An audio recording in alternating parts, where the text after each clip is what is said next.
Salut les affamés de Culture G, ici Neurosynthèse. Bon, depuis la crise du Covid, il y a cette petite angoisse qui flotte dans l'air, pas vrai? On se demande tous, c'est quoi la suite? Eh bien, les regards de tous les experts se tournent vers un nom qui, croyez-moi, glace le sang des virologues. Le virus Nipah. C'est un tueur, un vrai, qui se cache dans la nature et qui refait surface de temps en temps en laissant derrière lui une hécatombe. Du coup, la question est assez simple. Est-ce qu'on doit commencer à paniquer, à stocker des masques en attendant le prochain confinement mondial? Ou est-ce qu'au contraire, la mécanique de ce virus nous raconte une histoire radicalement différente? C'est exactement ça qu'on va décrypter. Pour bien piger l'enjeu, il faut poser les choses clairement. On va prendre ce qu'on connaît bien, le Covid-19, et on va le mettre face à cette nouvelle menace. C'est comme ça qu'on va comprendre le paradoxe énorme qui se cache derrière le virus Nipah. Alors, regardez bien ce tableau. Ce qui saute aux yeux, c'est le grand écart absolu. D'un côté, on a le Nipah, taux de létalité jusqu'à 75%, c'est juste monstrueux. De l'autre, le Covid, bien moins mortel, mais qui nous a tous cloués à la maison parce qu'il se balade dans l'air. Le Nipah, lui, c'est une autre famille, celle de la rougeole, pour vous donner une idée. Et il ne se transmet que par contact direct, fluide corporel. Et ça, c'est la clé de toute l'histoire. Allez, on plonge au cœur de cette double personnalité. D'un côté, c'est une machine à tuer quasi parfaite. De l'autre, il est très, très mauvais pour se propager. C'est ce qui le rend à la fois terrifiant et, heureusement, contenu jusqu'à aujourd'hui. 75%. Il faut bien comprendre ce que ça veut dire. Le virus Nipah, ce n'est pas une petite grippe. Lui, il ne vise pas les poumons, il va droit au cerveau. Il provoque ce qu'on appelle une encéphalite, une inflammation cérébrale foudroyante, qui est très souvent fatale. Et pour les rares qui survivent, les séquelles neurologiques sont dévastatrices. Et maintenant, voici le chiffre qui, pour l'instant, nous sauve la mise. Le fameux R0. Pour le Nipah, il est d'environ 0,33. En clair, ça veut dire qu'une personne infectée contamine en moyenne moins d'une autre personne. Résultat, la chaîne s'arrête toute seule. L'épidémie s'éteint d'elle-même. C'est tout le contraire d'un virus pandémique, qui a besoin d'un R0 bien au-dessus de 1 pour exploser. Et la raison de ce R0 si bas, elle est là, sous nos yeux, sa transmission. Le virus ne vole pas, il ne reste pas en suspension dans l'air. Pour l'attraper, il faut un contact direct, un contact étroit. Toucher la salive, le sang. C'est pour ça que les épidémies, pour l'instant, restent localisées, souvent au temps d'une même famille ou chez le personnel soignant. Pas de transmission silencieuse à grande échelle.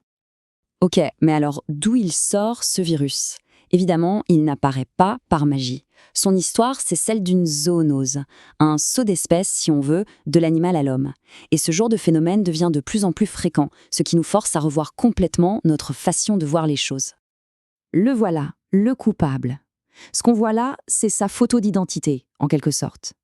Le truc, c'est qu'on connaît très bien son repère, son réservoir naturel, l'animal qui le transporte sans tomber malade. Et ça, c'est fondamental pour comprendre comment les épidémies démarrent. Alors, comment ça se passe ce grand saut? C'est un engrenage, une mécanique très précise. Tout commence avec des chauves-souris qui mangent des fruits. Elles vont contaminer, avec leur salive ou leur urine, des fruits ou de la sève de palmier. Au Bangladesh, par exemple, les gens se contaminent en buvant cette sève. Parfois, il y a un intermédiaire, le porc. Lors de la première grosse épidémie en Malaisie, en 99, a servi d'amplificateur au virus. Et enfin, une fois qu'il est chez l'homme, il peut y avoir une transmission entre humains. Mais toujours par contact direct. Bon, ça fait plus de 20 ans qu'on connaît ce virus. L'OMS l'a mis sur sa liste des pathogènes prioritaires.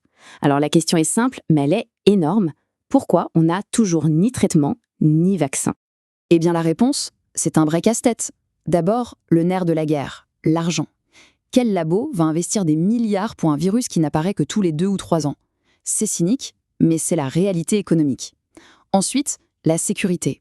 Le Nipah est tellement dangereux qu'il faut des labos P4, des sortes de fornox biologiques, et il n'y en a pas beaucoup. Et même avec ça, comment on fait des essais cliniques avec si peu de malades? Si on ajoute un diagnostic compliqué au début et plusieurs souches différentes, on a la recette parfaite pour une impasse médicale. Le constat est brutal. Face au Nipah, la médecine moderne est presque à poil. La seule chose qu'on puisse faire, c'est gérer les symptômes. Traiter la fièvre, essayer de calmer les convulsions, aider le patient à respirer et espérer que son corps tienne le coup. C'est une course contre la montre que, malheureusement, les médecins perdent bien trop souvent. Ok, maintenant, on lâche le microscope et on prend de la hauteur. Parce que ce virus, ce n'est pas juste un problème pour les médecins, c'est un symptôme. Le symptôme d'une relation devenue toxique entre l'humanité et la planète. Voilà la synthèse qu'il faut en tirer. Le virus Nipah, ce n'est pas de la malchance. C'est une conséquence directe de nos actions. Quand on rase les forêts en Asie du Sud-Est, on pousse les chauves-souris à aller chercher leur nourriture ailleurs, dans nos vergers, dans nos fermes. C'est nous qui créons le point de contact. C'est nous qui brisons les barrières naturelles qui nous protégeaient de virus qui, jusque-là, vivaient leur vie tranquillement. Chaque nouvelle épidémie, c'est une sirène d'alarme. Et c'est là qu'on touche au cœur de l'angoisse. On est en train de jouer à une sorte de loterie génétique à l'échelle planétaire. La nature, elle, brasse des milliards de virus en permanence.